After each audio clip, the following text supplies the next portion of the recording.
এই বিষয়টা আমাদের প্রত্যেকের জীবনে বাস্তবায়ন করা অত্যন্ত জরুরি।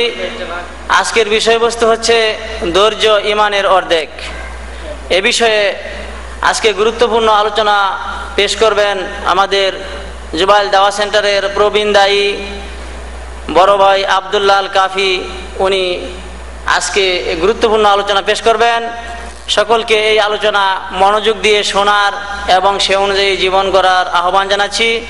সাথে সাথে আজকের আলোচক ভাই আব্দুল্লাহ আল কাফিকে মঞ্চে এসে তার আলোচনা উপস্থাপন করার জন্য অনুরোধ জানাচ্ছি।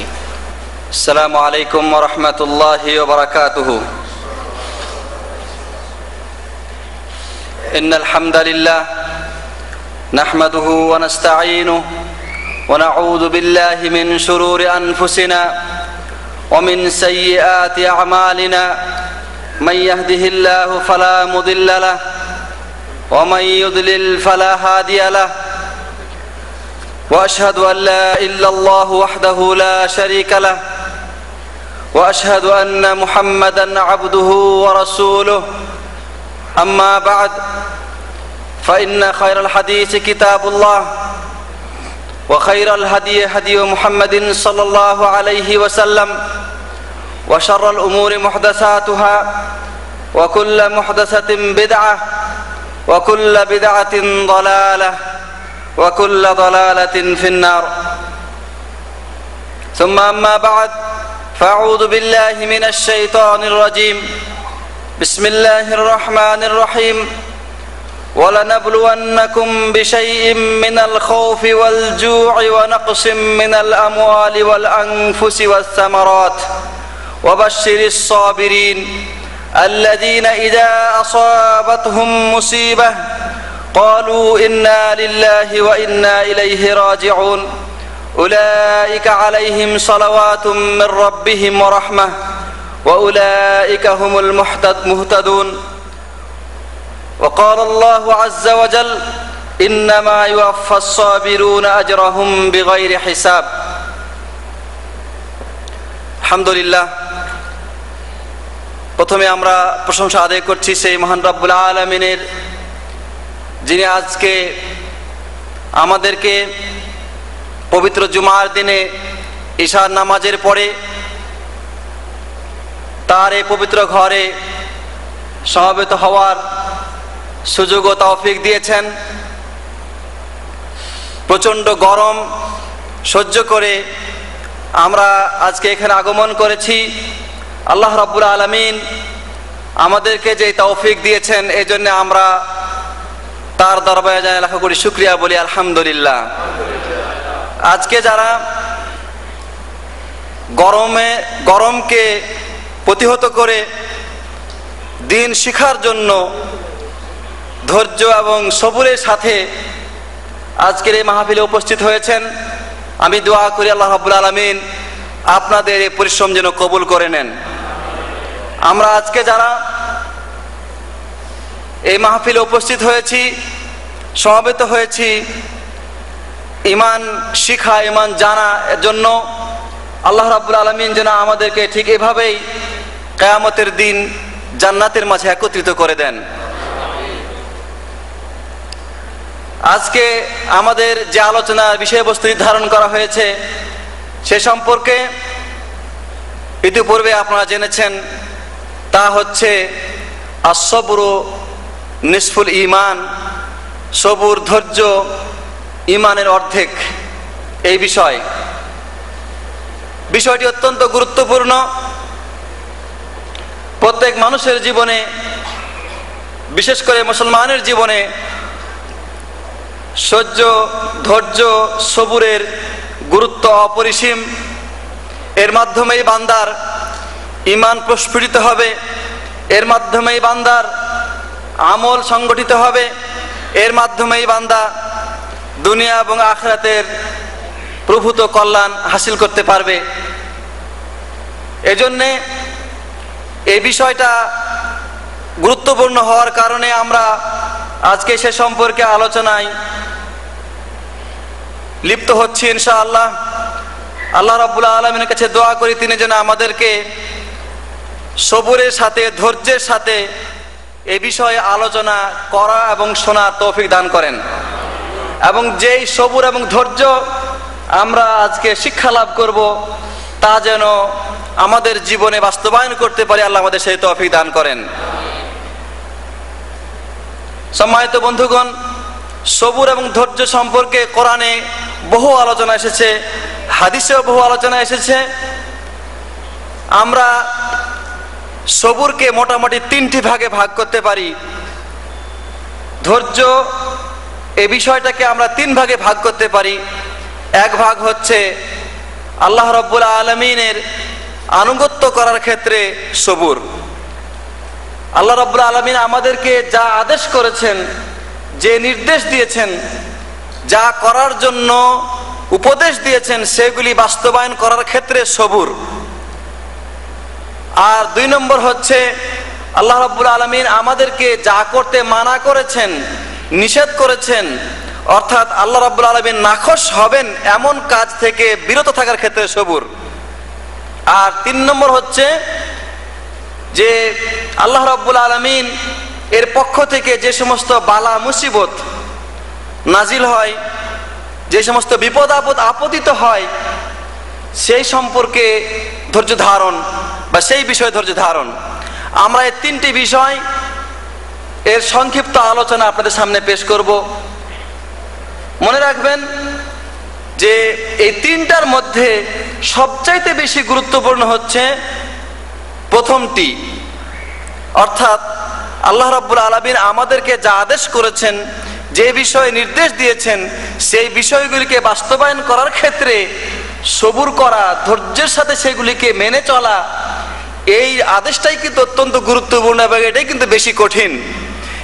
আর এই কারণে যখন একজন মানুষ সবুর করে, ধৈর্য ধারণ করে আল্লাহ রাব্বুল আলামিনের আদেশ বাস্তবায়ন করবে, তখন তার বিনিময়ে আল্লাহ রাব্বুল আলামিন তাকে তার পুরস্কার প্রতিদানও খুব বেশি দান করবেন।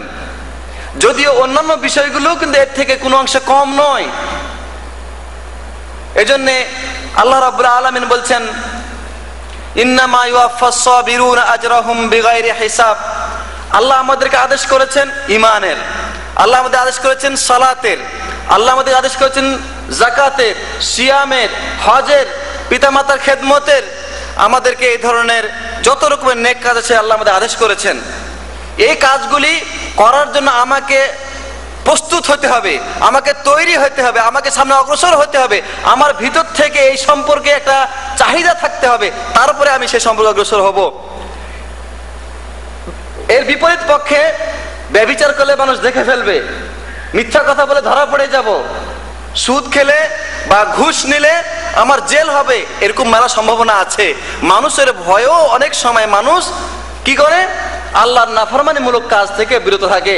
কিন্তু আমি যদি ঈমান না রাখি, ঈমান রেখেছি মনে মনে, কিন্তু বাইরে আমি যদি শয়তানি করি, আমি যদি নামাজ আদায় না করি, আমি যদি যাকাত না দেই, আমি যদি সিয়াম পালন না করি, তাহলে আমাকে কেউ কিছু বলবে না। এই জন্য এই জিনিসগুলি করার ক্ষেত্রে আমার ভিতর থেকে যে চাহিদা, যে চাপ এবং আমার ভিতর থেকে যে জিনিসটা বের হয়ে আসবে, এটাই হচ্ছে প্রকৃত ঈমানের পরিচয়। ওই ক্ষেত্রে সবুর করা, ধৈর্য ধারণ করা, এটা অত্যন্ত জরুরি এবং এটা অত্যন্ত গুরুত্বপূর্ণ জিনিস। এই জন্য আল্লাহ নবী সাল্লাল্লাহু আলাইহি ওয়াসাল্লাম বলছেন, মান সাল্লাল বারদাইনি দাখালাল জান্নাহ। যে ব্যক্তি ফজরের এবং আসরের নামাজ আদায় করবে, সে জান্নাতে প্রবেশ করবে। ফজরের সময় মসজিদে প্রবেশ করা, মসজিদে আসা, এটা কঠিন জিনিস। ঘুম হচ্ছে আরামদায়ক জিনিস, মজার জিনিস। ঘুম ছেড়ে বিছনা থেকে উঠে কঠিন ঠান্ডার দিনে উজু করে অথবা কঠিন গরমের দিনে উজু করে মসজিদের দিকে হেঁটে যাওয়া, চোখে ঘুম ঘুলুঢুলু করছে, চোখে ঘুম আসতেছে, তারপরে সেখানে গিয়ে নামাজ আদায় করা, এটা সহজ কথা নয়। এই জন্য আল্লাহ রাব্বুল আলামিন আনুগত্যের ক্ষেত্রে যেই সবুর এবং ধৈর্য লাগে, তা হচ্ছে সবচাইতে শ্রেষ্ঠ এবং সবচাইতে বড় সবুর। কিন্তু এই সবুরের ক্ষেত্রে আমরা অধিকাংশ লোকই ফেল, তাই না? আল্লাহ রাব্বুল আলামিন বলছেন, ইন্নামা ইউয়াফাস সাবিরুনা আজরাহুম বিগাইরি হিসাব। যারা সবুর এবং ধৈর্য ধারণ করে আল্লাহর আনুগত্য করে এবং আল্লাহ রাব্বুল আলামিনের আদেশ নিষেধকে মেনে চলে, তাদেরকে বেহিসাব সওয়াব দেওয়া হবে, বেহিসাব সওয়াব দেওয়া হবে। সুলাইমান বিন কাসিম রাহমাতুল্লাহ আলাইহি বলেন যে বনি আদমের প্রত্যেকটা আমলের হিসাব, প্রত্যেকটা আমলের সওয়াব জানা যায়। এই আমলে এত সওয়াব, ওই আমলে এত সওয়াব, কিন্তু সবুর করলে তার হিসাব বা তার পরিমাণ কত হবে, তার সওয়াবের পরিমাণ কত হবে এটা জানা যায় না। কেননা আল্লাহ রাব্বুল আলামিন বলে দিয়েছেন যে সবুরকারীদেরকে বেহিসাব সওয়াব দেওয়া হবে। এই জন্যে ইমানের উপরে দৃঢ় থাকার ক্ষেত্রে, ইসলামের উপর দৃঢ় থাকার ক্ষেত্রে বর্তমান যুগে অনেক মানুষ ব্যর্থ হয়ে যাচ্ছে এবং এই ক্ষেত্রে সবুর করে থাকতে পারছে না। দুনিয়ার সামান্যতম স্বার্থ, অর্থ অথবা পদবি অথবা ক্ষমতা, নেতৃত্ব ইত্যাদির কারণে মানুষ ঈমান থেকে দূরে চলে যাচ্ছে। অথচ সাহাবায়ে কেরাম, তাদের পূর্বে আম্বিয়া আলাইহিমুস সালাম এবং তাদের অনুসারীরা তারা এই ঈমানকে দৃঢ় রেখেছেন এবং ঈমানকে দৃঢ় রাখার ব্যাপারে, ঈমানের উপর দৃঢ় থাকার ব্যাপারে তারা সবুর এবং ধৈর্যের সাথে তারা অন্য কিছুকে, এর বিপরীত সবকিছুকে মোকাবেলা করেছেন। একদিন আল্লাহ নবী সাল্লাল্লাহু আলাইহি সাল্লাম কাবা ঘরের ছায়াতে হেলান দিয়ে তিনি বসে আছেন। এমন সময় খাব্বাব ইবনে আরাত রাদিয়াল্লাহু তাআলা আনহু আসলেন, এসে বললেন যে ইয়া রাসূলুল্লাহ, আপনি আমাদের জন্য দোয়া করুন আল্লাহর কাছে। আমরা যে কষ্টের ভিতরে আছি, আমাদেরকে যে অত্যাচার করছে কাফের মুশরিকরা, এই অত্যাচারকে আপনি দেখছেন না? আপনি কেন আল্লাহর কাছে দোয়া করেন না যে আল্লাহ রাব্বুল আলামিন আমাদেরকে এই কাফের মুশরিকদের অত্যাচার থেকে যেন রক্ষা করেন? আল্লাহ নবী সাল্লাল্লাহু আলাইহি ওয়াসাল্লাম তাকে বললেন যে খাব্বাব, তুমি মনে করছো যে আমরা বিরাট বড় অত্যাচারের ভিতরে আছি, কিন্তু পূর্ব যুগের লোকদের তুলনায় আমরা কিন্তু কোনো রকমের কোনো অত্যাচারের ভিতরে নাই। আমাদের সে অত্যাচার কোনো কিছুই না। পূর্ব যুগের লোকদেরকে তারা যারা ঈমান এনেছিল, ওই ঈমান থেকে তাদেরকে টলানোর জন্য, হটানোর জন্য, ঈমান থেকে তাদেরকে বের করার জন্য, কাফের মুশরিক বানানোর জন্য তাদেরকে শাস্তি দেওয়া হতো। এমন শাস্তি যে তাদের একজন মানুষকে নিয়ে এসে মাটি খুঁড়ে তাকে তার বুক পর্যন্ত বা তার কোমর পর্যন্ত তাকে দাবিয়ে দেওয়া হতো, পুঁতে দেওয়া হতো। তারপরে করাত দিয়ে তার মাথাকে দ্বিখণ্ডিত করে দেওয়া হতো, তার শরীরকে দ্বিখণ্ডিত করে দেওয়া হতো। অথবা লোহার চিরুনি নিয়ে এসে তার শরীরের মাংস হাড্ডি থেকে আলাদা করে দেওয়া হতো জিন্দা লোকটার। কিন্তু তারপরেও ওই লোক ঈমান থেকে দূরে সরে যায়নি। এই জন্যই তো আল্লাহ নবী সাল্লাল্লাহু আলাইহি ওয়াসাল্লামের এই নসিহত শুনে সাহাবায়ে কেরাম কাফের মুশরিকদের সব রকম অত্যাচার এবং সব রকমের নির্যাতনকে তারা সহ্য করেছেন, সবুরের সাথে মোকাবেলা করেছেন, ধৈর্যের সাথে মোকাবেলা করেছেন। আমরা জানি বেলাল রাদিয়াল্লাহু তাআলা আনহুকে কাফেররা কিভাবে অত্যাচার করেছে। তাকে গরম বালুর উপরে শুইয়ে দিয়ে গরম পাথর তার উপরে চাপিয়ে দিয়েছে। দুপুর বেলায় যেই সময় প্রচন্ড রোদ থাকে, সেই সময় তাকে সেভাবে অত্যাচার করেছে। কাফের ছোট ছোট বাচ্চাদেরকে লেলিয়ে দিয়েছে, তাকে ঘোড়ার লেজের সাথে বেঁধে দিয়ে ঘোড়াকে তাড়ানো হয়েছে এবং তাকে মাটির সাথে ছেঁচড়ে তাকে নিয়ে যাওয়া হয়েছে। তারপরেও সেই বেলাল আহাদ আহাদ শব্দ উচ্চারণ করেছেন, অথচ তিনি ছিলেন একজন কৃতদাস, সমাজে তার কোনো মূল্য নাই। কিন্তু তিনি এই জ্ঞান লাভ করেছেন, এই শিক্ষা লাভ করেছেন যে সেই আহাদ, সেই একমাত্র আল্লাহ রাব্বুল আলামিন, তিনি হচ্ছেন আমার সবচেয়ে বড় আকাঙ্ক্ষা। তার রেজামন্দি, তার সন্তুষ্টি ছাড়া আমার অন্য কিছু আর চাওয়ার কিছু নাই। এই জন্য সব ধরনের নির্যাতনকে তিনি সবুরের সাথে, ধৈর্যের সাথে মোকাবেলা করতে পেরেছেন। ইয়াসের পরিবার, ইয়াসের তার স্ত্রী সুমাইয়া এবং তার ছেলে আম্মার, তাদের উপরে শাস্তি দেওয়া হচ্ছে, আবু জেহেল শাস্তি দিচ্ছে। আল্লাহ নবী সাল্লাল্লাহু আলাইহি ওয়াসাল্লাম সেখান থেকে হেঁটে যাচ্ছেন এবং তিনি তাদের এই শাস্তি দেখে তিনি কিছুই করতে পারছেন না। তিনি সাইয়্যিদুল মুরসালিন, তিনি নেতা, তিনি কিছুই করতে পারছেন না। কিন্তু তাদের ঈমানের পরীক্ষা হিসাবে আল্লাহ রাব্বুল আলামিনের পক্ষ থেকে যে আযাব নেমে এসেছে, এটা পরবর্তীকালের যুগের লোকদের জন্য দৃষ্টান্ত স্বরূপ কিয়ামত পর্যন্ত থেকে যাবে। আল্লাহ নবী সাল্লাল্লাহু আলাইহি ওয়াসাল্লাম তাদেরকে লক্ষ্য করে বলছেন যে সবরান ইয়া আলা ইয়াসির ফা ইন্না মাওয়াইদাকুমুল জান্নাহ। হে ইয়াসের পরিবার, তোমাদেরকে যতই শাস্তি দেওয়া হোক, তোমাদের উপরে যতই নির্যাতন নেমে আসুক না কেন, তোমরা সাবধান, ঈমান থেকে টলে যাবে না, ঈমান থেকে তোমরা বের হয়ে যেও না, সবুর করো, ধৈর্য ধারণ করো। ফা ইন্না মাওয়াইদাকুমুল জান্নাহ, তোমাদের এই সবুরের প্রতিফল হচ্ছে, এই সবুরের বিনিময় হচ্ছে জান্নাত। এই জন্যই তো সুমাইয়াকে ওই পাপিষ্ঠ আবু জেহেল হত্যা করেছিল, তার লজ্জাস্থানে বর্ষা মেরে তাকে দুনিয়া থেকে বিদায় করেছিল। তিনি ছিলেন ইসলামের প্রথম শহীদ। এইভাবে সাহাবায়ে কেরাম এবং আমাদের প্রিয় নবী সাল্লাল্লাহু আলাইহি সাল্লাম তারা এই ধরনের জুলুম এবং নির্যাতনকে সবুরের মাধ্যমে, ধৈর্যের মাধ্যমে মোকাবেলা করেছেন, তাদের এই ধৈর্যের কারণে, এই সবুরের কারণেই আজকে ইসলাম প্রতিষ্ঠিত রয়েছে, আজকে আমরা ইসলাম লাভ করেছি। কিন্তু তারা যদি অধৈর্য হয়ে যেতেন আমাদের মতন, আমাদের মধ্যে অধৈর্য হয়ে যেতেন, তাহলে ইসলাম তখনই মিটে যেত। আমাদের অধৈর্যের দু একটা উদাহরণ দিচ্ছি আপনাদেরকে। যেমন যখন কোনো মানুষকে বলা হয়, ভাই চলেন আজান হয়েছে, নামাজ পড়তে যাব, তখন আপনাকে নামাজ পড়তে তো যাবেই না, আপনাকে বরং টিটকারি করে বলবে যে যাও, তুমি কত বড় মুসল্লি হয়েছো, তুমি তোমার পথ দেখো, বা তুমি তোমার নামাজ দেখো, আমি নিজেকে ভালো বুঝি, বা আমার ইমান ঠিক আছে, আমি নামাজ না পড়লে কি হবে। এমনি ভাবে যদি নামাজের জন্য আমরা বিভিন্ন কোম্পানিতে ডিউটি করি, অনেক সময় কাফের বা মুশরিক অথবা খ্রিস্টান এ ধরনের ম্যানেজার থাকে, তারা নামাজের সময় দেয় না। নামাজের সময় দিলে, নামাজ পড়তে গেলে অনেক সময় বেতন কেটে নেয়। তখন আমরা বলি যে বেতন কেটে নিচ্ছে, ঠিক আছে নামাজটা পরেই পড়ি। আল্লাহ রাব্বুল আলামিনের আদেশ বড় না ওই কাফের মুশরিকের আদেশ বড়, নাকি আপনার ধন দৌলত বড়? ওই ক্ষেত্রে দুর্বল হয়ে যায়, ঈমান শূন্য হয়ে যায়, এবং সে নামাজগুলি আর এখন নয়, পরে আদায় করতে হবে। সাহাবায়ে কেরাম কিন্তু তা করেন নাই, আল্লাহ নবী সাল্লাল্লাহু আলাইহি ওয়াসাল্লাম তা করেন নাই। যদি এরকম করতেন তাহলে তায়েফ থেকে মায়ের খেয়ে আসার পরে খালাস, স্টপ। যখন সব পরিস্থিতি ঠান্ডা হবে, যখন কিনা কাফেররা আবার কথাবার্তা শুনবে, তখন বলা শুরু করব না। তারা দৃঢ় থেকেছেন ঈমানের প্রতি, এবং এই ঈমানকে বাস্তবায়ন করার জন্য সবকিছুকে তারা বিসর্জন দিয়েছেন, বিলিয়ে দিয়েছেন। আমাদের মতো এরকম করেন নাই যে দুনিয়ার সামান্য স্বার্থের কারণে, অর্থের কারণে, অথবা কিছু বেতন কাটা যাবে এই কারণে নামাজ থেকে, ইবাদত থেকে বা আল্লাহ দাসত্ব থেকে আমরা দূরে সরে গেছি। অথবা অনেক সময় দেখা যায় যে অনেক লোককে তার ম্যানেজার কিছু হাদিয়া উপহার দেয়, অথবা কোনো ওভারটাইম বেশি করে দেয়, অথবা অন্য জায়গায় কাজ করার সুযোগ দেয়। সেই সময় সে কি করে?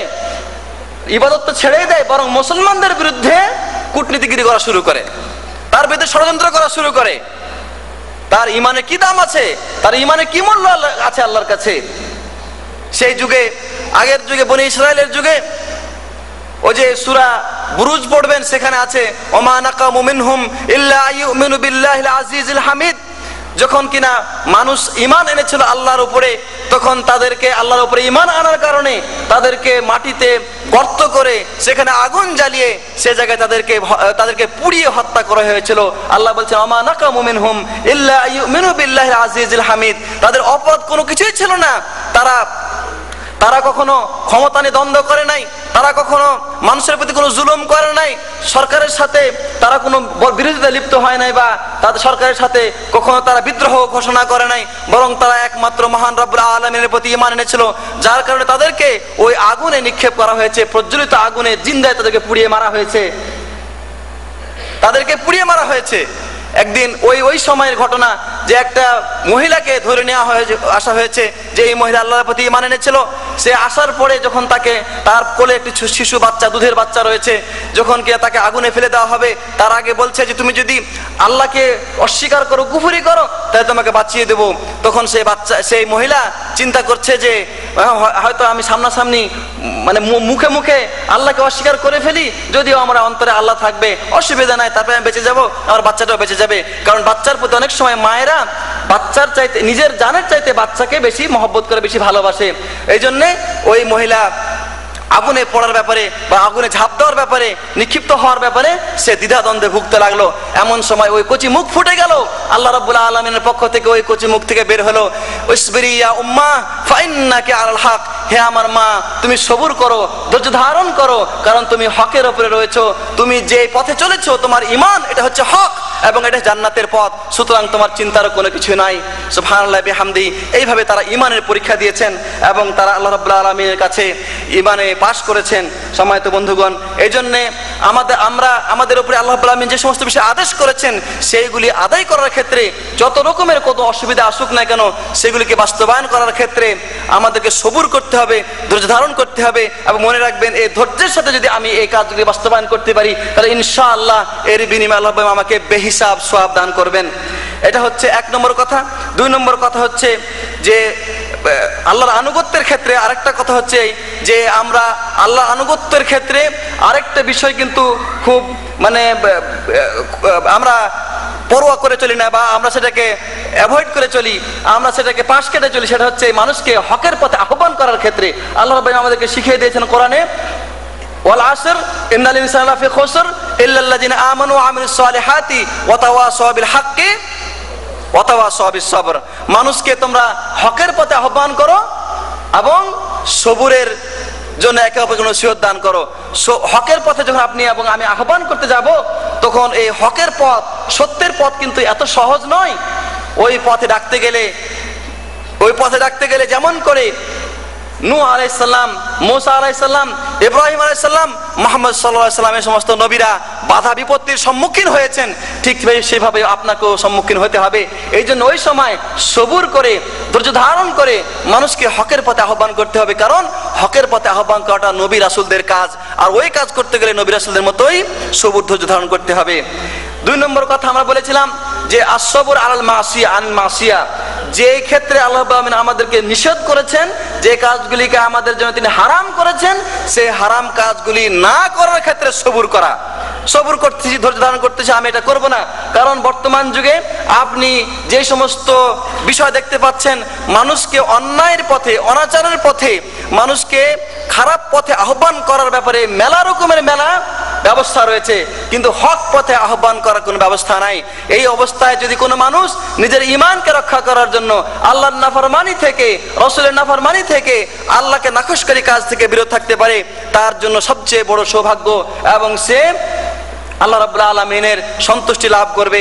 এই জন্যে দুনিয়াতে কোনো মানুষ নাফরমানি করে, আল্লাহ অনাচার করে একজন মানুষ যদি কিছু সময়ের জন্য আনন্দ লাভ করে, কিন্তু কিয়ামতে তার জন্য বিরাট বড় শাস্তি রয়েছে।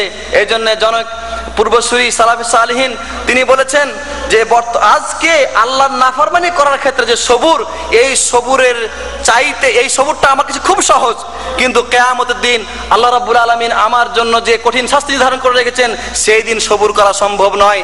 এই জন্যে আমরা দেখতে পাই যে যারা কিনা ঈমানকে রক্ষা করার জন্য আল্লাহর নাফরমানি থেকে নিজেদেরকে বাঁচিয়ে রেখেছেন, সেই সমস্ত লোকেরা দুনিয়াতে সফলকাম হয়েছে, আখিরাতে সফলকাম হয়েছেন। আল্লাহর নবী সাল্লাল্লাহু আলাইহি ওয়াসাল্লাম বলছেন, সাবাতু ইযুল্লাহুমুল্লাহু ফি যিল্লিহি ইয়াওমা লা যিল্লা ইল্লা যিল্লুহু। আল্লাহ রাব্বুল আলামিন কিয়ামতের দিনে যখন আল্লাহর আরশের ছাড়া আর কোনো ছায়া থাকবে না, সেই সময় আল্লাহ পাবেন 7 শ্রেণী মানুষকে আরশের ছায়া দান করবেন। তার মধ্যে এক শ্রেণী হচ্ছে ওই যে ব্যক্তিকে একজন সুন্দরী নারী ব্যভিচার করার জন্য আহ্বান করে, তখন সে বলে যে আমি আল্লাহকে ভয় করি। একজন নারী যখন, এবং আপনারা শুনেছেন 3 ব্যক্তির হাদিস, যে 3 ব্যক্তি গর্তে তারা গর্তে আটকে গেছিল। একজন বলেছিল যে হে আল্লাহ, আমার একজন বোন ছিল, সেই বোন তাকে আমি আহ্বান করতাম, মানে চাচাতো বোন, তাকে আমি আহ্বান করতাম অন্যায় কাজ করার জন্য, কিন্তু সে কাজ কখনো করতে রাজি হয়নি। এক সময় সে বাধ্য হয়ে আমার কাছে পয়সা চাইতে আসে, আমি তাকে পয়সার বিনিময়ে তাকে আমি রাজি করি সে আমার সাথে ব্যভিচারে লিপ্ত হবে। যখন একজন স্বামী একজন স্ত্রীর উপরে যেভাবে বসে, আমি যখন ঠিক সেভাবে বসেছি, তখন সেই মহিলা আমাকে বলছে যে তুমি আল্লাহকে ভয় করো। সেই সময় আল্লাহর ভয়ে, হে আল্লাহ তোমার ভয়ে আমি সেখান থেকে উঠে এসেছি। সেই সময় একজন যুবকের ধৈর্য ধারণ করা, সবুর করা, এটা কিন্তু কঠিন জিনিস, বড় সহজ নয়। এই সময় যদি একজন মানুষ সেখান থেকে উঠে আসতে পারে, তার চাইতে বড় বীর বিক্রম আর কেউ নাই। এজন্যে বলা হয়েছে যে আল্লাহ রাব্বুল আলামিনের নাফরমানি, যে ব্যক্তি আল্লাহর নাফরমানি করবে, সে কিন্তু বড় বিজ্ঞ নয় বা বড় বীর নয়, বরং যে ব্যক্তি আল্লাহর নাফরমানি থেকে নিজেকে বিরত রাখতে পারবে, সেই হচ্ছে বড় বীর। বর্তমান যুগে যে লোকটা বেশি মিথ্যা কথা বলতে পারে, যে বেশি বানায় কথা বলতে পারে, যে ব্যক্তি সুন্দর করে মিথ্যা অভিনয় করতে পারে এবং অতিরিক্ত কিছু করতে পারে এবং বড় ডাকাতিগিরি করতে পারে বা গুন্ডামি করতে পারে, তারাই আজকে আমাদের সমাজের কি বীর বিক্রম। কিন্তু প্রকৃতপক্ষে তারা নিজেদের নফসের প্রতি জুলুম করছে, এবং এই সাময়িক মজার কারণে আখিরাতের চিরস্থায়ী মজাকে তারা কি করছে, হারিয়ে ফেলতেছে। এজন্য আল্লাহ নবী সাল্লাল্লাহু আলাইহি ওয়াসাল্লাম বলেছেন যে তোমরা কি করো না, শিরক করিও না। বর্তমান যুগে আমাদের সমাজে মুসলমান নামধারীরা তারা শিরক করার ব্যাপারে অনেক আগে, সবার আগে। কি হয়েছে? অসুখ হয়েছে। অসুখ থেকে মুক্ত হইতে হবে। মুক্ত হওয়ার জন্য এই ক্ষেত্রে সে সবুর করতে পারছে না, ধৈর্য ধারণ করতে পারছে না। যত রকমের ব্যবস্থা করা দরকার, কয় যান বাঁচানো ফরজ। সেখানে হালাল হারাম বুঝি না, ন্যায় অন্যায় বুঝি না, করতে হবে। মাজারে মাজারে মাঝে ধর্ণা দেওয়া, কবরে যেখানে ধর্ণা দেওয়া, তাবিজ কবজ, শিরনি মান্নত, পশু জবাই সব কিছু চলে।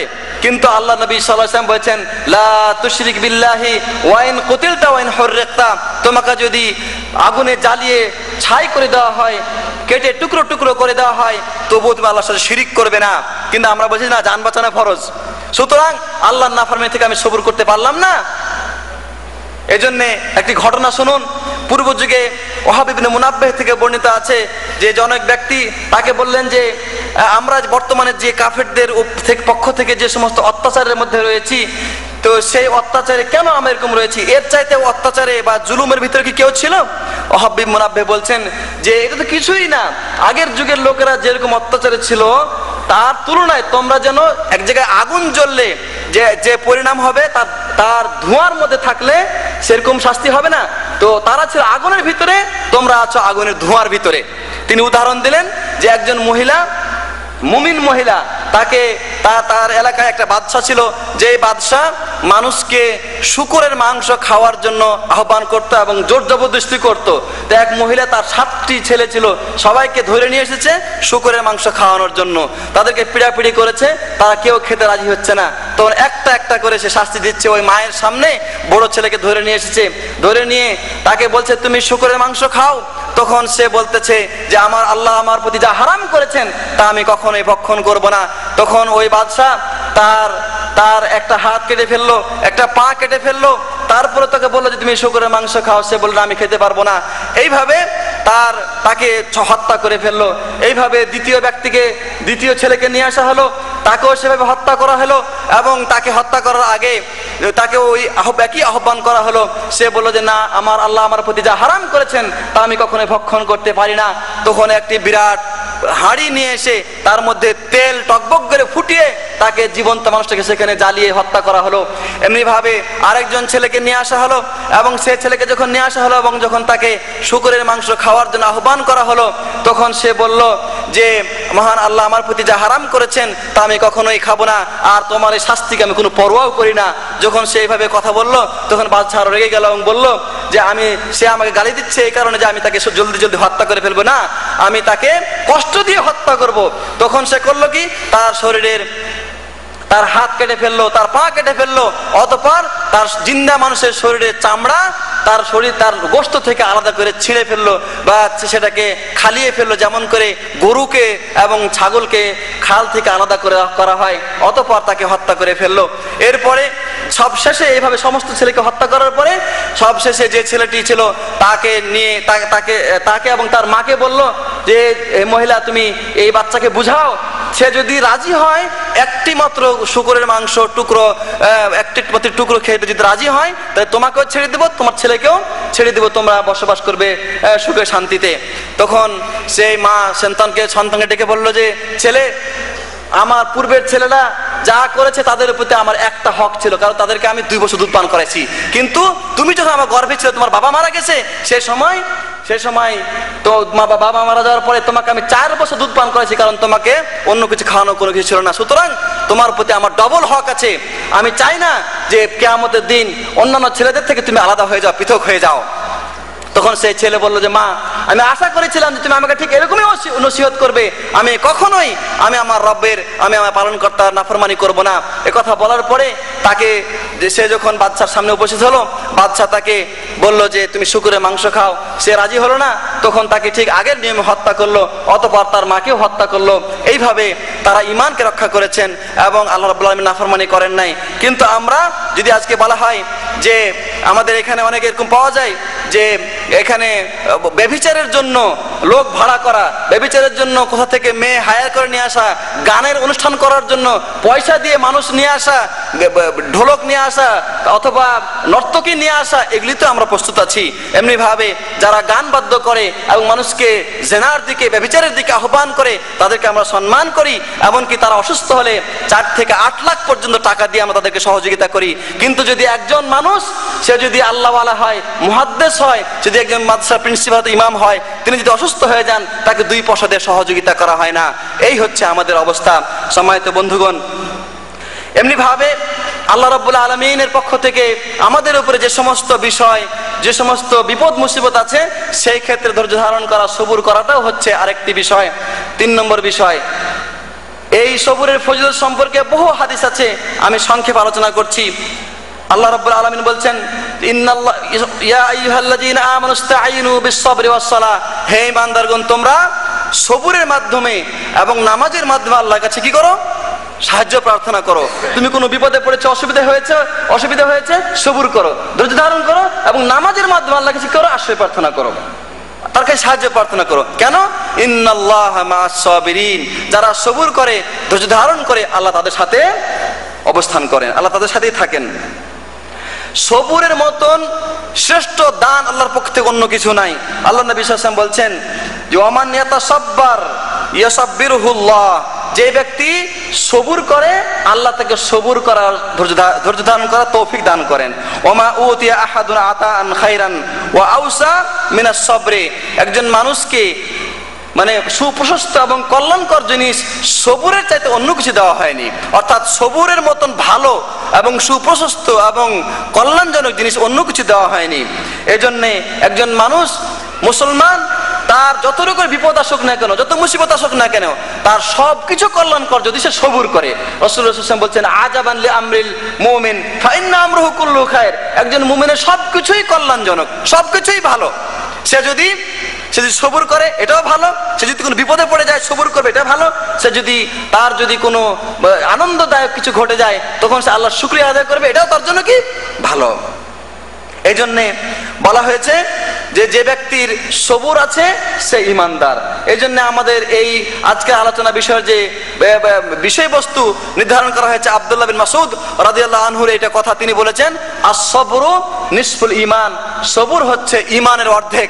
যার আলী রাদিয়াল্লাহু আনহু বলেছেন যে আলা ইন্না সাবরা মিনাল ঈমান বিমানজিলাতি রাস মিনাল জাসাদ, একজন মানুষের শরীর এবং তার মাথা, বলছে যেমন কিনা শরীরের ক্ষেত্রে মাথার যেমন একটা সম্মান রয়েছে, যদি মাথা না থাকে শরীরের কোনো মূল্য নাই, ঠিক এমনি ভাবে একজন মানুষের ঈমানের ক্ষেত্রে সবুরের সেরকম মূল্য রয়েছে। যদি তার ঈমানের মধ্যে সবুর না থাকে তার ঈমানের কোনো মূল্য নাই। এই জন্য আল্লাহ নবী সাল্লাল্লাহু আলাইহি ওয়াসাল্লাম বলেছেন যে আল ঈমানু আস-সাবরু ওয়াস-সামাহা, ঈমান হচ্ছে ধৈর্য এবং ক্ষমা, ধৈর্য এবং ক্ষমা। অন্য হাদিসে বলা হয়েছে, তিনি বলেছেন যে আফদালুল ঈমান আস-সাবরু ওয়াস-সামাহা, সর্বোত্তম ঈমান হচ্ছে সবুর এবং ক্ষমা, উদারতা। সম্মানিত বন্ধুগণ, এই সবুর কিন্তু এই বিপদ আপদে যে সবুর, বিপদ আপদের মধ্যে যে মানুষ সবুর করে, এই সবুরের অর্থ কিন্তু এটা নয়, এই বিপদের অর্থ কিন্তু এটা নয় যে আল্লাহ রাব্বুল আলামিন মানুষকে ভালোবাসেন না বা তাদেরকে তিনি অপছন্দ করেন এই জন্য তিনি বিপদ দান করছেন না, বরং পরীক্ষা করার জন্য আল্লাহ রাব্বুল আলামিন কি করেন? বিপদ দান করেন। ওই সময় কে সবুর করে আর কে সবুর করে না এটা আল্লাহ পরীক্ষা করতে চান। আল্লাহ বলছেন ওয়ালা নাবলুওয়ান্নাকুম বিশাইইম মিনাল খাউফি ওয়াল জু, আমি তোমাদেরকে পরীক্ষা করি, আমি তোমাদেরকে পরীক্ষা করি বিশাইইম মিনাল খাউফি ওয়াল জু, ভয় ভীতি দিয়ে, যুদ্ধ চাপাই দিয়ে, ওয়াল জু ক্ষুধা দারিদ্র দিয়ে, খরা দুর্ভিক্ষ বন্যা দিয়ে, আমাদের বন্যা হইতেছে, এটা আল্লাহ পরীক্ষা করতেছে আমাদেরকে।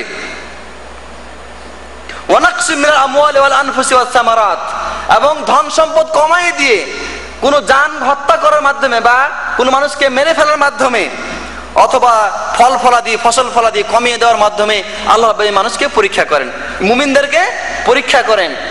এই পরীক্ষাতে কারা পাস করে? আল্লাহ বলছেন ওয়াবাশশিরিস সাবিরিন, ওরাই পাস করবে যারা সবুর করবে। সুতরাং সবুরকারীদেরকে সুসংবাদ দান করুন। আল্লাযীনা ইযা আসাবাত, তাদের পরিচয় কি? সবুরকারীদের পরিচয় কি?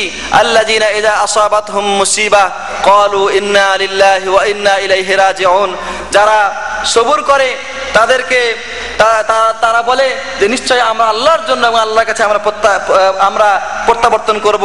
আল্লাহ বলছে উলাইকা আলাইহিম সালাওয়াতুম মির রাব্বিহিম ওয়া রাহমা, তাদের পক্ষ থেকে, তাদের উপরে আল্লাহর পক্ষ থেকে রয়েছে সালাত এবং মাগফিরাত এবং রহমত, এবং উলাইকা হুমুল মুহতাদুন, এবং তারাই হচ্ছে সুপথ প্রাপ্ত।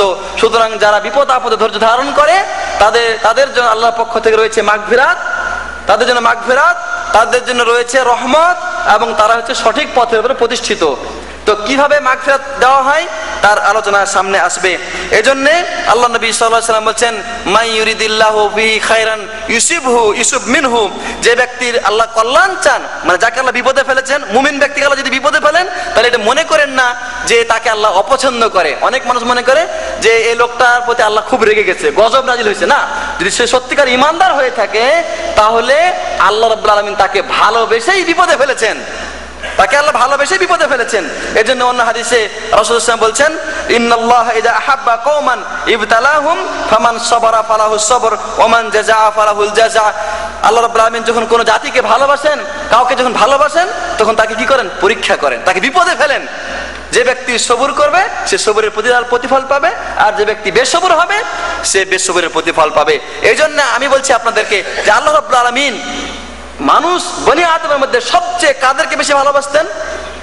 কাদেরকে বেশি ভালোবাসতেন? শুনতেছেন আপনারা? শুনতেছেন কথা? কাদেরকে ভালোবাসতেন? নবীদেরকে, রাসূলদেরকে। নবী রাসূলদেরকে আল্লাহ রাব্বুল আলামিন সবচেয়ে বেশি ভালোবাসতেন। এই জন্য নবী রাসূলরা আল্লাহর সবচেয়ে ভালোবাসা প্রাপ্ত হওয়ার কারণেই সবচেয়ে বেশি বেশি বিপদ তাদের উপরে এসেছে। নবী করিম সাল্লাল্লাহু আলাইহি ওয়াসাল্লাম বলছেন যে আশাদ্দুন নাস ইন্না মিন আশাদ্দিন নাসি বালাআন আল আম্বিয়া, মানুষের মধ্যে সবচেয়ে বেশি বিপদগ্রস্ত হচ্ছে নবীরা, নবী আম্বিয়া আলাইহিমুস সালাম। সুম্মাল্লাযিনা ইয়ালুনাহুম সুম্মাল্লাযিনা ইয়ালুনাহুম সুম্মাল্লাযিনা ইয়ালুনাহুম, এবং তারপরে হচ্ছে তাদের চাইতে যারা নিম্ন পর্যায়ের, তারপরে তাদের চাইতে নিম্ন পর্যায়ে। এইভাবে যাদের ঈমান যত বেশি তারা তত বেশি বিপদগ্রস্ত। সুতরাং এই বিপদে পড়াটা, মুসিবতে পড়াটা, এটা হচ্ছে আল্লাহর পক্ষ থেকে আল্লাহ যে রাব্বুল আলামিন তাকে ভালোবাসেন তার প্রমাণ। আল্লাহ রাব্বুল তাকে ভালোবাসেন তার প্রমাণ। কেন? এই বিপদের মাধ্যমে আল্লাহ চান যে এই লোকটার যাবতীয় ভুল ত্রুটি যাই হোক না কেন সব আল্লাহ যেন ক্ষমা করে দিবেন এবং কিয়ামতের দিন তাকে নিষ্পাপ করে উত্থিত করবেন। এই জন্য আল্লাহ নবী সাল্লাল্লাহু আলাইহি ওয়াসাল্লাম বলে দিয়েছেন যে মা ইউসিবুল মুসলিমু মিন নাসাবিন ওয়ালা ওয়াসাবিন ওয়ালা হাম্মিন ওয়ালা হুজনিন ওয়ালা আযান ওয়ালা গাম্মিন হাত্তা শাওকাতু ইশাকুহা ইল্লা কাফারাল্লাহু বিহা মিন খাতায়াহু। কোন মুসলমান যদি বিপদে পড়ে, মুসিবতে পড়ে, চিন্তিত হয়, দুঃখিত হয়, ব্যথিত হয়, ধন সম্পদের কোনো ক্ষতি হয়, চাকরি নষ্ট হয়, অথবা তার কোনো হাত পায়ের কোনো ক্ষতি হয়, এমনকি যদি তার পায়ে কাঁটা ফোটে, তাহলে এর মাধ্যমে আল্লাহ রাব্বুল আলামিন তার গুনাহ মাফ করে দেন, ক্ষমা করে দেন।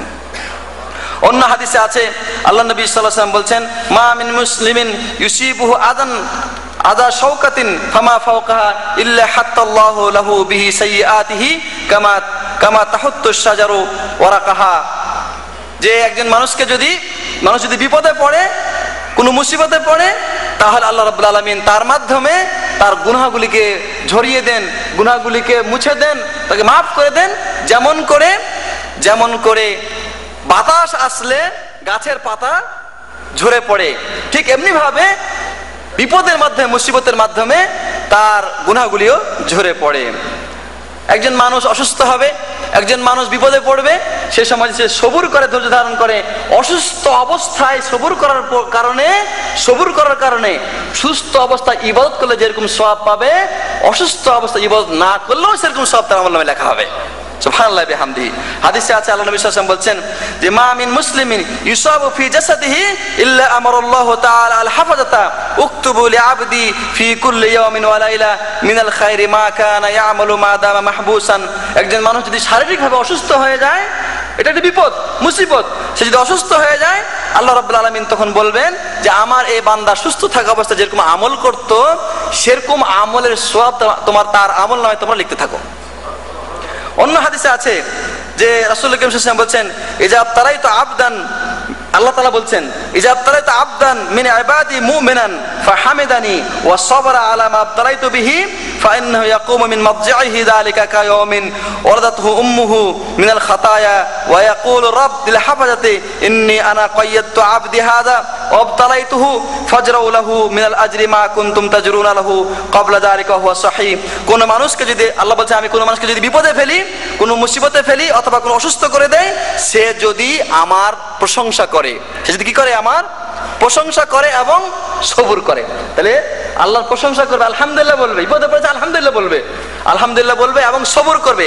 সে যদি সবর করে তাহলে আল্লাহ বলেন যে সেই সময় সে বিপদ থেকে বা ওই অসুখ থেকে যদি সে উঠে, তাহলে এমন ভাবে নিষ্পাপ হয়ে সে বের হবে যেমন নিষ্পাপ অবস্থায় তার মায়ের গর্ভ থেকে সে জন্ম লাভ করেছিল। এবং আল্লাহ রাব্বুল আলামিন শুধু এখানেই শেষ নয়, আল্লাহ রাব্বুল আলামিন ফেরেশতাদেরকে বলবেন যে আমার বান্দা সুস্থ থাকা অবস্থায় যেরকম ছিল এবং যেরকম তার সওয়াব তার আমল তোমরা লিখতে, এই অসুস্থ অবস্থাতেও তার আমল তার সওয়াব তোমরা লিখে দাও। এইভাবে আল্লাহ রাব্বুল আলামিন বিপদগ্রস্ত ব্যক্তিদের তিনি সুস্থ অবস্থায় যে বিপদ ছিল, সুস্থ অবস্থায় যেরকম ছিল সেরকমই সওয়াব তাদের আমলনামায় লিখতে থাকেন। এই জন্য দেখা যায় যে একজন মানুষ, আমাদের আল্লাহ নবী সাল্লাল্লাহু আলাইহি ওয়াসাল্লামের যুগে মানুষেরা অনেক সময় মানে বিভিন্ন ওজরের কারণে, বিভিন্ন অসুবিধার কারণে জিহাদে যেতে পারতো না, তারা যুদ্ধে যেতে পারতেন না, বিভিন্ন রকমের নেক কাজে শরীক হতে পারতেন না। কিন্তু আল্লাহ নবী সাল্লাল্লাহু আলাইহি ওয়াসাল্লাম বলতেন যে অমুক ভাইরা তারা মদিনাতে রয়ে গেছে, তাদের ওজর আছে, অসুবিধা আছে, তারা আসতে পারে নাই, কিন্তু গনিমতের মাল থেকে তারা মাহরুম হবে না, তারা গনিমতের মালে শরীক হবে। তিনি আরো বলতেন যে মদিনাতে কিছু কিছু লোক এমন রয়েছে যারা আমাদের সাথে আসতে পারেনি ঠিকই, কিন্তু আমরা যে উপত্যকা পাড়ি দেই, আমরা যে কষ্ট স্বীকার করি, যে যুদ্ধে আমরা শরীক হই, তারাও আমাদের সাথেই রয়েছেন এবং সেরকম সব তারাও লাভ করছেন। তাহলে বিপদ মুসিবতের মাধ্যমে যদি সবুর করে ধৈর্য ধারণ করে, তাহলে তার সওয়াব থেকে কোনো মানুষ বঞ্চিত হবে না। এই জন্য আল্লাহ নবী সাল্লাল্লাহু আলাইহি ওয়াসাল্লাম আরো বলেছেন, মা জালাল বালাউ বিল মুমিনি ওয়াল মুমিনাতি ফি নাফসিহি ওয়া ওয়ালাদিহি ওয়া মালিহি হাত্তা ইয়ালকাল্লাহা ওয়া মা আলাইহি খাতিয়া। এইভাবে মুমিন ব্যক্তিকে আল্লাহ যদি বিপদ দিতেই থাকেন, তার শারীরিকভাবে তাকে বিপদে ফেলবেন, তার সন্তান সন্ততি তাকে বিপদে ফেলেন, তার ধন সম্পত্তি বিপদে ফেলেন, সে যদি সবুর করে ধৈর্য ধারণ করে, তাহলে এমন অবস্থায় সে আল্লাহর কাছে আসবে কিয়ামতের দিন, তার কোনো গুনাহ অবশিষ্ট থাকবে না। এখন আপনারা প্রশ্ন করতে পারেন যে অনেক কাফের, মুশরিক, ফাসিক এমন আছে যে যাদের কোনো বিপদ আসে না, মুসিবত আসে না, তাই না? ফাসিকদের, কাফেরদের এদের কোনো বিপদ আসে না, মুসিবত আসে না, অথচ আমরা এত ইবাদত করছি, এত নামাজ আদায় করছি, এত আল্লাহ বিল্লাহ করছি, তাও আমাদের বিপদ আসছে, তাই না? মনে রাখবেন যে কাফেরদেরকে আল্লাহ বলবেন যে বিপদ দেন না, তাদেরকে আল্লাহ ভালোবাসেন না দেখেই বিপদে ফেলেন না। আর আপনাকে আল্লাহ ভালোবাসেন, এই জন্য বিপদে ফেলেন, যেটা আপনারা শুনেছি এই হাদিসগুলোতে। আল্লাহ নবী সাল্লাল্লাহু আলাইহি ওয়াসাল্লাম বলছেন, ইন্নাল্লাহা ইযা আরাদাল্লাহু বিআবদিহিল খায়রা আজ্জালা লাহুল উকুবাতা ফিদ দুনিয়া। আল্লাহ যদি কোনো মানুষের কল্যাণ চান, তাহলে দুনিয়াতে তাকে শাস্তি দিয়ে দেন, যাই শাস্তি তার দিয়ে দেন দুনিয়াতে। এবং ওয়া ইযা আরাদাল্লাহু বিআবদি শাররা আমসাকা আনহু বিযামবিহি। একজন মানুষের যদি আল্লাহ অকল্যাণ চান, তাহলে গুনার কাজ করার পরেও আল্লাহ তাকে শাস্তি দেন না, তাকে শাস্তি দেন না, হাত্তা ইউআফি বিহি ইয়াউমাল কিয়ামা। কিন্তু কিয়ামতের দিন মাফ নাই, কিয়ামতের দিন মাফ নাই। সুতরাং একথা ধোঁকা খাইলে হবে না যে অমুকে তার কোনো অসুখ হয় না, তার কোনো অসুবিধা হয় না, তার কোনো ক্ষতি হয় না, আমারই ক্ষতি হইতেছে না। আপনাকে আল্লাহ পরীক্ষা করছে, যদি সবর করতে পারি তাহলে আমার দুনিয়াতেও কল্যাণ, আখিরাতেও কল্যাণ। এই জন্যে ঈমান, এই ঈমানের পরিচয় হচ্ছে সবরের মাধ্যমে, ঈমানের পরিচয় হচ্ছে সবরের মাধ্যমে। কিয়ামতের দিন আমরা দেখতে পাবো যে কার কত প্রতিদান। যারা দুনিয়াতে মানে বিপদে ছিল এবং সবর করেছে, কিয়ামতের দিন তারা আল্লাহর কাছ থেকে অনেক বড় বড় পুরস্কার লাভ করবে। সেই পুরস্কারের সীমার সংখ্যা কত হবে তা বলা যাবে না, তা বলা নাই। এর জন্য তাদের ওই সওয়াব দেখে, প্রতিদান দেখে, পুরস্কার দেখে অন্য মানুষ যারা দুনিয়াতে সুস্থ ছিল, যাদের কোনো বিপদ মুসিবত হয়নি, তারা কি মনে করবে জানেন? শুনেন, হাদিস রাসূল সাল্লাল্লাহু আলাইহি ওয়াসাল্লাম বলছেন, লা ইউআদ্দুন্না আহলুল আফিয়াতি ইয়াউমাল কিয়ামা আন্না জুলুদাহুম কুরিজাত বিল মাকারিদ মিম্মা ইয়ারাউনা মিন সওয়াবি আহলিল বালা। কিয়ামতের দিন যখন বিপদগ্রস্ত লোকদেরকে সওয়াব দেওয়া হবে, তাদের ওই সওয়াবের প্রাচুর্য এবং আধিক্য দেখে দুনিয়াতে যারা সুস্থ ছিল, বিপদ থেকে মুক্ত ছিল, ওই সমস্ত লোকেরা তখন কামনা করবে, হায় রে, দুনিয়াতে কেন আমাদের চামড়াগুলিকে কেঁচি দিয়ে কাটা হয়নি, কেন আমাদেরকে বিপদে রাখা হয়নি, কেন আমাদেরকে এইভাবে শাস্তি দেওয়া হয়নি, তারা সেসবে কামনা করবে। সুবহানাল্লাহি বিহামদিহি। সুতরাং এই বিপদ মুসিবত এটা আল্লাহ রাব্বুল আলামিনের পক্ষ থেকে বান্দার কল্যাণের জন্য আসে। এই সময় বান্দা সবর করবে, সবরের মাধ্যমে সে এর প্রতিদান এবং সওয়াব লাভ করবে। কিন্তু যদি সবর না করে, ধৈর্য ধারণ না করে, তাহলে কি সওয়াবও গেল, দুনিয়াতে সে পাইলই না, এবং আখিরাতে তার সওয়াব থেকে সে বঞ্চিত হয়ে গেল। এই জন্যে যদি কোনো মানুষ বিপদ মুসিবতে অসুখ বিসুখে সে সবর করে, তাহলে আল্লাহ নবী সাল্লাল্লাহু আলাইহি ওয়াসাল্লাম তাদের জন্য তো এই সুসংবাদ রেখেছেন, বরং তার একটা দৃষ্টান্ত উদাহরণ তিনি দিয়ে গেছেন। আব্দুল্লাহ ইবনে আব্বাস রাদিয়াল্লাহু তাআলা আনহু একদিন আতা বিন রাবাহ ইবনে আবি রাবাহ কে লক্ষ্য করে বলছেন যে তুমি কি জান্নাতি কোনো মহিলা দেখতে চাও? একজন মহিলা, জান্নাতি মহিলা রাস্তাতে হেঁটে যাচ্ছে, তুমি দেখতে চাও? বলছে হ্যাঁ দেখতে চাই। বলছে ওই যে রাস্তাতে হেঁটে যাচ্ছে কালো কুচকুচে মিসমিসে ওই মহিলাটা জান্নাতি মহিলা। কেমন করে? তিনি বলছেন যে একদিন আল্লাহ নবী সাল্লাল্লাহু আলাইহি ওয়াসাল্লাম বসেছিলেন, এমন সময় এই মহিলা এসে বলছে ইয়া রাসূলুল্লাহ, আমার দুটো অসুবিধা, আপনি আমার জন্য কিছু দোয়া করেন, আল্লাহ যেন আমার অসুবিধা দূর করে দেয়। কি ব্যাপার? বলছে যে আমি অসুস্থ, আমার মির্গি রোগ আছে। তো মির্গি রোগ যখন উঠে তখন আমি আর স্থির থাকতে পারি না, আমি মাটিতে আছড়ে পড়ি, ওই সময় আমি উলঙ্গ হয়ে যায় বা আমার ইজ্জত বের হয়ে যায়। এইটা দুইটা অসুবিধা হয়, আপনি আমাদের দোয়া করেন আল্লাহ রাব্বুল আলামিন যেন আমাকে সুস্থতা দান করেন। তখন আল্লাহ নবী সাল্লাল্লাহু আলাইহি ওয়াসাল্লাম বলছেন যে হে মহিলা, তুমি যদি চাও আমি আল্লাহর জন্য আল্লাহর কাছে দোয়া করবো, আল্লাহ তোমাকে সুস্থ করে দেবে, কিন্তু যদি তুমি সবর করো, ধৈর্য ধারণ করো, তাহলে আল্লাহ রাব্বুল আলামিন এর বিনিময়ে তোমাকে জান্নাত দান করবেন। ওই মহিলা বলছে ইয়া রাসূলুল্লাহ, আমার সুস্থ হওয়ার দরকার নাই, আমি জান্নাত চাই আল্লাহর কাছে, কারণ এই দুনিয়ার জীবন কয়দিন, আমি জান্নাত চাই, আমি সবর করব। হে আল্লাহ রাসূল, আমি সবর করব, কিন্তু আপনি আমাদের দোয়া করেন আমার এই অসুখ যখন আসবে আমি যেন তখন উলঙ্গ না হয়ে যায়, আমি যেন বেইজ্জতি না হয়ে যায়। নবী করিম সাল্লাল্লাহু আলাইহি ওয়াসাল্লাম তার জন্য দোয়া করলেন। সুবহানাল্লাহ বিহামদি। এটা হচ্ছে এই যে অসুখ বিসুখ, এটা হচ্ছে কি ঈমানের পরিচয়।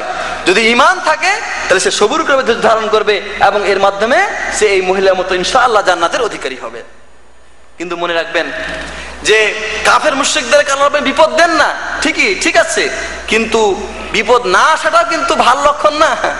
বিপদ না আসাটা ভালো লক্ষণ না। অনেক লোক বলে যে আশা করে যে হায় রে আমার মাথা ব্যথাও হয় না, জ্বরও হয় না। হ্যাঁ, একদিন এক লোক আল্লাহ নবী সাল্লাল্লাহু আলাইহি ওয়াসাল্লামের কাছে আসে বলছে যে রাসূলুল্লাহ সাল্লাল্লাহু আলাইহি ওয়াসাল্লাম তাকে বলছেন যে তুমি কি হাল আখাযাতকা উম্মু মিলদাম, উম্মু মিলদাম কি তোমাকে পাকড়াও করেছে? তো ওই লোকটা বলছে উম্মু মিলদাম কি? বলছে উম্মু মিলদাম হচ্ছে এক রকমের জ্বর, শরীরে এ ধরনের জ্বর আছে, যেমন আমাদের দেশে বিভিন্ন রকমের জ্বর হয়, এরকম একটা জ্বর। তখন বলছে যে না, আমি জ্বর চিনি না, জ্বর আমার শরীরে কোনোদিন জ্বর হয়নি। বলছে তুমি কি কখনো মাথা ব্যথা অনুভব করেছো? যে মাথা ব্যথাটা আবার কি? বলছে যে মাথায় ঠান্ডার কারণে বা বাতাস ঢোকার কারণে শিরা উপশিরা ফুলে যায় এবং মাথা ব্যথা করে। বলছে যে মাথা ব্যথাটা তো আমার কোনদিন জীবনে হয়নি। এ কথা বলার পরে ওই লোকটা ওখান থেকে উঠে চলে গেল। নবী করিম সাল্লাল্লাহু আলাইহি ওয়াসাল্লাম সাহাবীদেরকে ডাক দিয়ে বললেন যে তোমরা কি জাহান্নামী লোক দেখতে চাও? জাহান্নামী লোক দেখতে চাও? তখন তিনি বললেন যে এই যে লোকটা যাচ্ছে এটা জাহান্নামী লোক। নাউযুবিল্লাহি মিন যালিক। সুতরাং অসুখ বিসুখ হওয়াটা এটা কিন্তু ভালো লক্ষণ, বিপদ মুসিবত হওয়াটা ভালো লক্ষণ। এই সময় সবর করতে পারলে ভালো, সবর করতে না পারলে কিন্তু ভালো না, এটা আপনি খেয়াল করবেন। এজন্য বিভিন্ন তাফসিরে রয়েছে যে ফিরাউন নাকি 400 বছর রাজত্ব করেছে, 400 বছর রাজত্ব করেছে, এবং এই 400 বছরের মধ্যে জ্বর তো দূরের কথা, তার কোনদিন মাথা ব্যথাও হয়নি, তার কোনদিন মাথা ব্যথাও হয়নি। নাউযুবিল্লাহি মিন যালিক। এজন্য সম্মানিত বন্ধুগণ, এই ধরনের বিপদ মুসিবতে সবর করে ধৈর্য ধারণ করে যদি আমরা তার মোকাবেলা করি তাহলে ইনশাআল্লাহ তার সব আমরা লাভ করবো, যেগুলো আমরা হাদিস দ্বারা জানতে পারলাম। আল্লাহ নবী সাল্লাল্লাহু আলাইহি ওয়াসাল্লাম সবরের সম্পর্কে আরো বলেছেন যে কোনো মানুষের যদি চোখ আল্লাহ নিয়ে নেয়, তাকে যদি অন্ধ করে ফেলে, সে যদি সবর করে তার বিনিময়ে আল্লাহ রাব্বুল আলামিন তাকে জান্নাত দান করবেন। কোন মানুষের যদি সন্তান মরে যায়, কলিজার টুকরা মরে যায়, তাহলে সে যদি সবর করে আল্লাহ রাব্বুল আলামিন তার বিনিময়ে তাকে জান্নাত দান করবেন এবং দুনিয়াতে তাকে বরকত দান করবেন। আবু মুসা আল-আশআরী থেকে বর্ণিত আছে যে রাসূলুল্লাহ সাল্লাল্লাহু আলাইহি ওয়াসাল্লাম বলছেন যে আল্লাহ কোনো মানুষের যদি সন্তান মৃত্যুবরণ করে, তখন আল্লাহ রাব্বুল আলামিন কোনো মানুষের ছেলে বা সন্তান যদি মৃত্যুবরণ করে, আল্লাহ ফেরেশতাদেরকে বলেন যে আমার বান্দার সন্তানকে তোমরা মৃত্যু দিয়েছো, তাকে তার জান কবজ করে নিয়েছো? ফেরেশতারা বলে যে হ্যাঁ। আল্লাহ রাব্বুল আলামিন বলেন যে আমার বান্দার কলিজার টুকরাকে তোমরা ছিনিয়ে নিয়ে এসেছো? ফেরেশতারা বলবেন যে হ্যাঁ। তখন আল্লাহ রাব্বুল আলামিন জিজ্ঞাসা করেন যে আমার বান্দা কি বলেছে, আমার বান্দা কি বলেছে?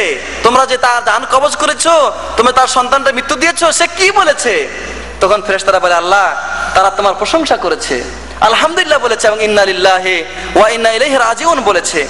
আল্লাহ বলেছেন যে আল্লাহ তখন বলবেন যে আমার বান্দার জন্য জান্নাতে একটা ঘর তৈরি করো, ওই ঘরের নাম দিয়ে দাও বাইতুল হামদ, প্রশংসার ঘর। সুবহানাল্লাহি ওয়া বিহামদিহি। আল্লাহ নবী সাল্লাল্লাহু আলাইহি ওয়াসাল্লাম আরো বলছেন যে কোন মানুষের যদি, কোন মুমিন মানুষের, কোন মুমিনের যদি সন্তান আল্লাহ রাব্বুল আলামিন মৃত্যু দেন, তাকে যদি ছিনিয়ে নেন, তাহলে এবং সে যদি সবুর করে, ধৈর্য ধারণ করে, আল্লাহ রাব্বুল আলামিন তার জন্য জান্নাত নির্ধারণ করে রেখেছেন। আরো হাদিসে আছে, ওয়াল্লাযী নাফসি বিয়াদিহি ইন্না সিকতা লা ইয়াজুরু উম্মাহু বিসুরুরিহি ইলাল জান্নাতি ইজাহতাসাবাহু। যে নারীর গর্ভ থেকে সন্তান পড়ে যায়, ভ্রূণ পড়ে যায়, সন্তান পড়ে যায়, অথবা সন্তান হওয়ার পরে মৃত্যুবরণ করে, আল্লাহ নবী সাল্লাল্লাহু আলাইহি ওয়াসাল্লাম বলছেন যে এই সন্তান তার নাড়ি ভুঁড়ি দিয়ে পেঁচিয়ে মাকে জান্নাতে নিয়ে যাবে। ইবনে মাজার হাদিস, সহিহ হাদিস। এবং শুধু তাই নয়, উম্মে সুলাইমের একটা ঘটনা শুনে সংক্ষেপে আমি বলতেছি যে উম্মে সুলাইম আবু তালহার স্ত্রী, তার একটা বাচ্চা, ছোট বাচ্চা অসুস্থ হয়েছে, এবং অসুস্থ বাচ্চাকে রেখে আবু তালহা বাইরে কোনো সফরে গেছেন। তিনি আসার আগেই এই বাচ্চা মৃত্যুবরণ করেছে।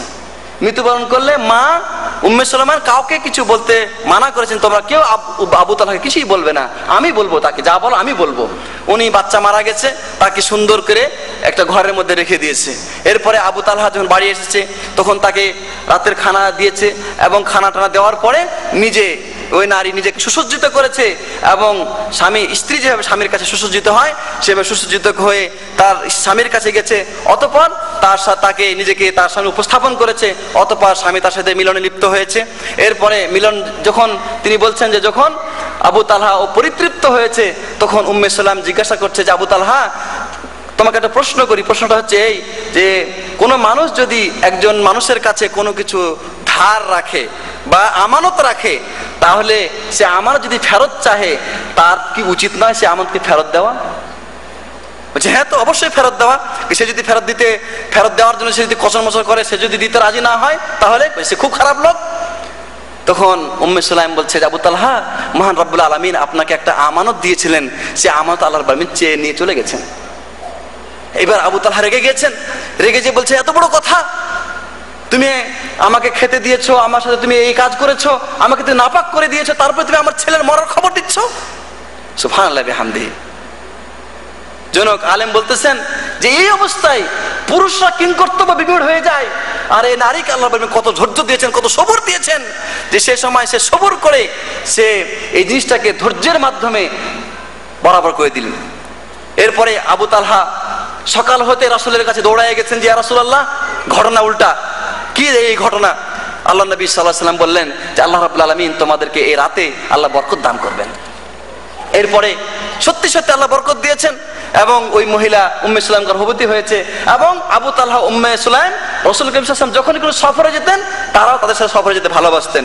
তো সফর থেকে গর্ভ অবস্থায় সফরে গেছেন, ফেরার পথে মদিনায় ঢোকার কিছুক্ষণ আগেই উম্মে সুলাইম সন্তান প্রসব হবে এমন অবস্থা হয়ে গেছে। তখন রাসূল করিম সাল্লাল্লাহু আলাইহি ওয়াসাল্লাম বলছে আবু তালহাকে, আবু তালহা তুমি থাকো, আমরা চললাম। তখন আবু তালহা বলছে আল্লাহ, কি বিপদে পড়লাম, আমি তো রাসূলের সাথে বের হতে ভালোবাসি, রাসূলের সাথে মদিনায় প্রবেশ করতে আমি ভালোবাসি, তো এই তো মুসিবতে পড়ে গেলাম। কিছুক্ষণ সেখানে অপেক্ষা করার পরে উম্মে সুলাইম বলছে যে আবু তালহা, আমার ব্যথা দূর হয়ে গেছে, চলো যাই আমরা মদিনায়। এরপরে মদিনায় আসার পরে তিনি সন্তান প্রসব করলেন। সন্তান প্রসব হলে উম্মে সুলাইম বললেন, তার ছেলে আনাস বড় ছেলে ছিল, আনাস তুমি বাচ্চাকে নিয়ে রাসূলের কাছে চলে যাও, কেউ যদি দুধ না খাওয়ায়, কেউ যদি কিছু তাকে না খেতে দেয়, তুমি রাসূলের কাছে যাও। রাসূল করিম সাল্লাল্লাহু আলাইহি ওয়াসাল্লাম ওই বাচ্চা পেয়ে তিনি সাথে সাথে বললেন উম্মে সুলাইমের বাচ্চা। তারপরে তিনি আজওয়া খেজুর নিয়ে নিজের মুখে, পবিত্র মুখে চাবিয়ে সেটাকে একবারে দুধের মতো করে দিয়ে তাই সে বাচ্চার মুখে দিলেন। সে বাচ্চা সেটা খেয়ে ফেললো। আল্লাহ নবী সাল্লাল্লাহু আলাইহি ওয়াসাল্লাম এই বাচ্চার জন্য দোয়া করলেন। পরবর্তীতে ইবনে সিরিন বলছেন যে ওই বাচ্চা আব্দুল্লাহ, তার নাম ছিল আব্দুল্লাহ, ওই আব্দুল্লাহর ওরস থেকে 9 জন সন্তান হয়েছে, এবং তারা সবাই মুহাদ্দিস এবং আলেম এবং হাফেজ হয়েছে। এবং এটা ওই মহিলার সবরের বরকত আল্লাহ তাদেরকে দান করেছেন। আর আমরা আমাদের কথা বলার অপেক্ষা রাখে না, কিরকম বেসবর এবং অধৈর্য আমরা হয়ে যায় সামান্য বিপদ এবং মুসিবতে আসলে।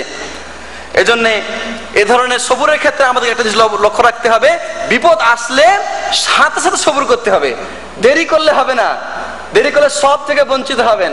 আসে কথাই বলে না যে শিয়ালের পিছে শিয়ালে মোরগ নিয়ে দৌড়াইছে, এবার সেও দৌড়াচ্ছে, ধর ধর শিয়াল ধর, শিয়াল ধর। যখন ধরতে পারলো না তখন বললো যে আল্লাহ রাস্তা দান করে দিলাম। না, যদি আপনার ব্যাপারে বিপদ এসেছে আপনি আগেই দিয়ে দেন, আগে আপনি আলহামদুলিল্লাহ বলেন, যা নিয়ে গেছে, এটা তার রুচিতে ছিল, নিয়ে গেছে।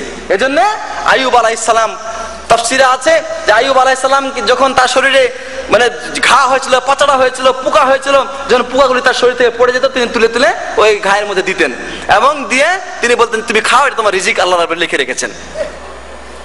আইয়ুব আলাইহিস সালাম 7 বছর, কোন কোন বর্ণনায় তাফসীরের বর্ণনায় আছে 18 বছর তিনি অসুস্থ অবস্থায় ছিলেন।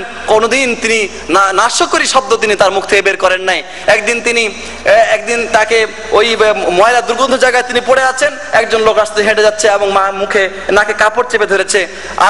আরো দুজন লোক বলছে যে এই লোকটা যদি সত্যি ভালো লোক হতো এবং এই লোকটা যদি আল্লাহর, এই লোকটার জন্য যদি আল্লাহ, এই লোকটার কাছে যদি আল্লাহর কোনো দরকার থাকতো, আল্লাহ যদি তাকে ভালোবাসতো, তাহলে আল্লাহ তাকে বিপদে রাখতো না। তখন তিনি দোয়া করেছিলেন আন্নী মাসসানিয়াদ-দুর ওয়া আনতা আরহামুর রাহিমিন, হে আল্লাহ আমি তো বিপদে পড়েছি, আপনি তো দয়াশীল, করুণাময়, আপনি আমাকে দয়া করুন। এই জন্য আল্লাহ রাব্বুল আলামিন তাকে তার প্রশংসা করেছেন, তার গুণগান করেছেন এবং তিনি বলেছেন ইন্না ওয়াজাদনাহু সাবিরান নি'মাল আবদি ইন্নাহু আওয়াব।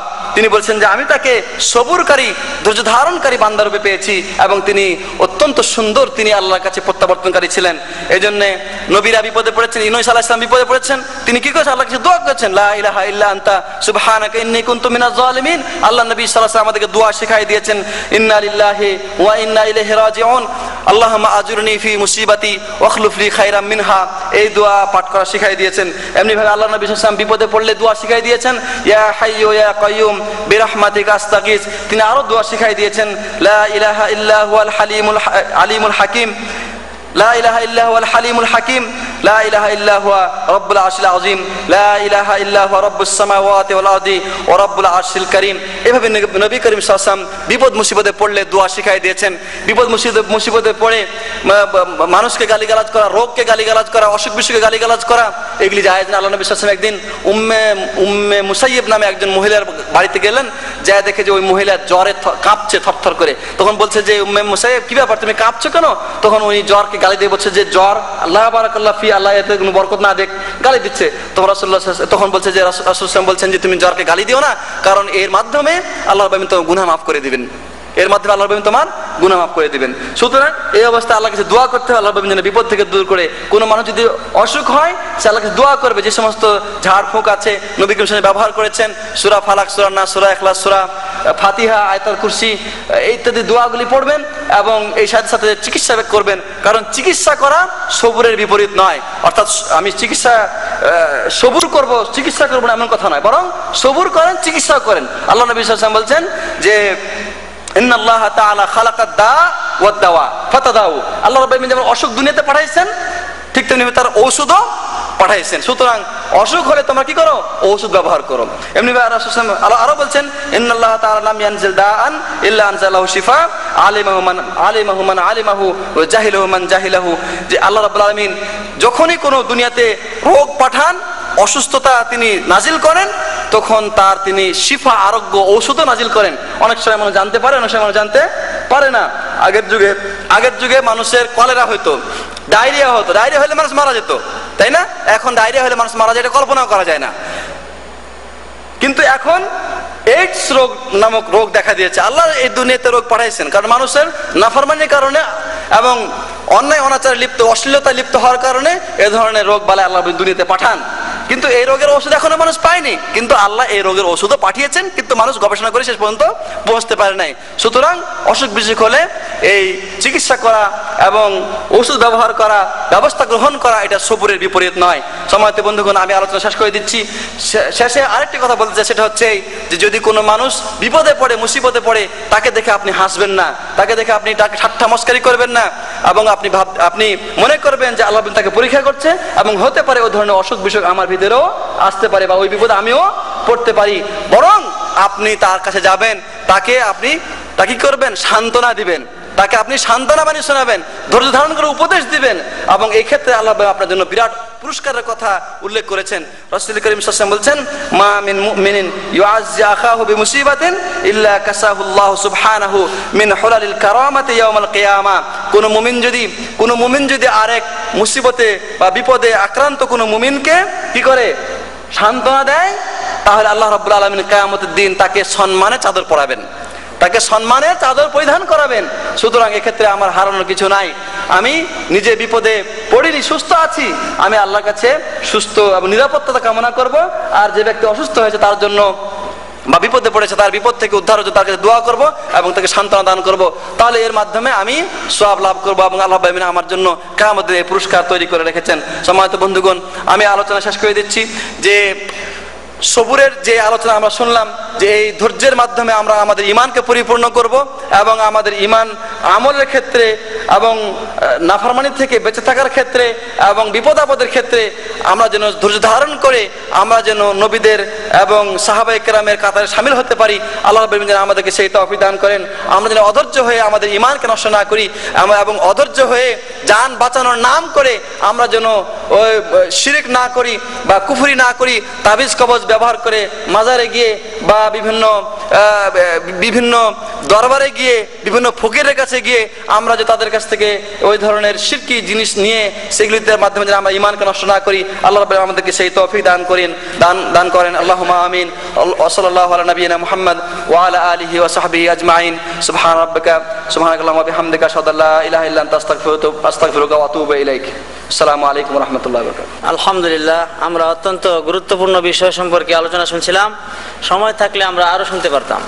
তো সবুর এটি অত্যন্ত ব্যাপক বিষয়, অত্যন্ত লম্বা বিষয়। আমার মনে হয় এরকম কয়েকটা আলোচনা সবার আয়োজন করলেও এ বিষয়ে আলোচনা করে শেষ করা যাবে না। আমি একটি ঘটনার সাথে যোগ করতে চাচ্ছি, সংক্ষিপ্ত ঘটনা, সময় আছে, আমরা একটু জলদি আজকে শেষ করে দিয়েছি। তো একবার আবু সালমা রাদিয়াল্লাহু তাআলা আনহু নবী সাল্লাল্লাহু আলাইহি ওয়াসাল্লামের কাছ থেকে আগমন করলেন, এসে বাড়িতে একটা হাদিস পড়লেন। হাদিসটি হলো, কোনো মুসলিম যখন বিপদে পড়ে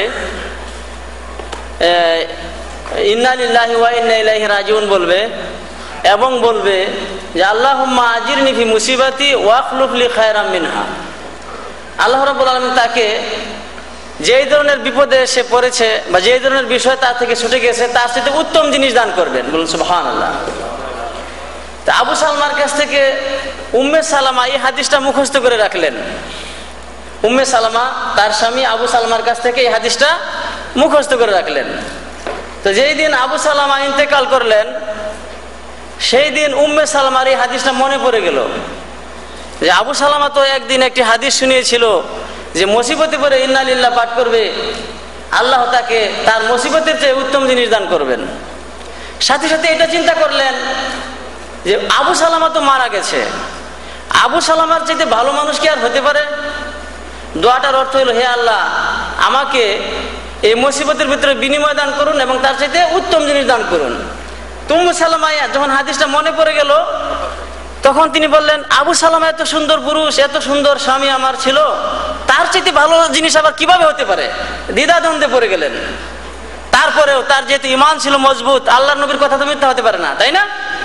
তারপরেও তিনি এই দোয়াটা পাঠ করলেন, আল্লাহুম্মা আজিরনি ফি মুসিবাতি ওয়া আখলুফ লি খায়রাম মিনহা। এই কথা তিনি মুখে বললেন এবং আশা করে বসে আছেন হয়তো আল্লাহ তাআলা আমাকে এর চেয়ে আবু সালামার চাইতে উত্তম জিনিস দান করবেন। তো আবু সালামা ইন্তেকাল করলেন।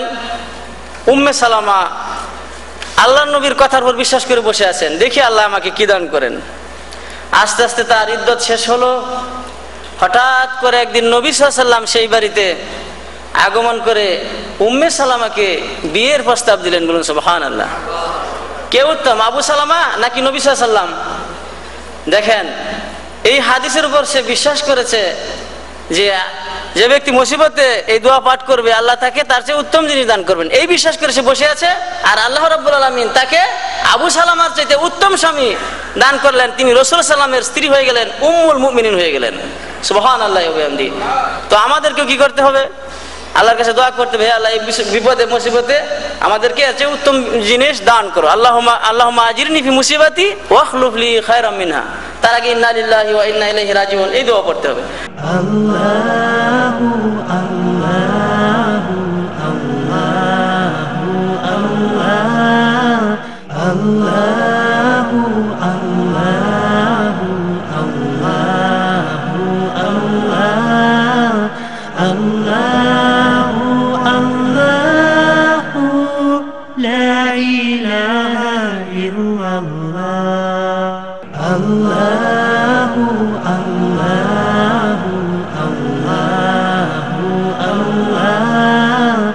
الله الله الله الله الله لا إله إلا الله الله الله الله الله الله الله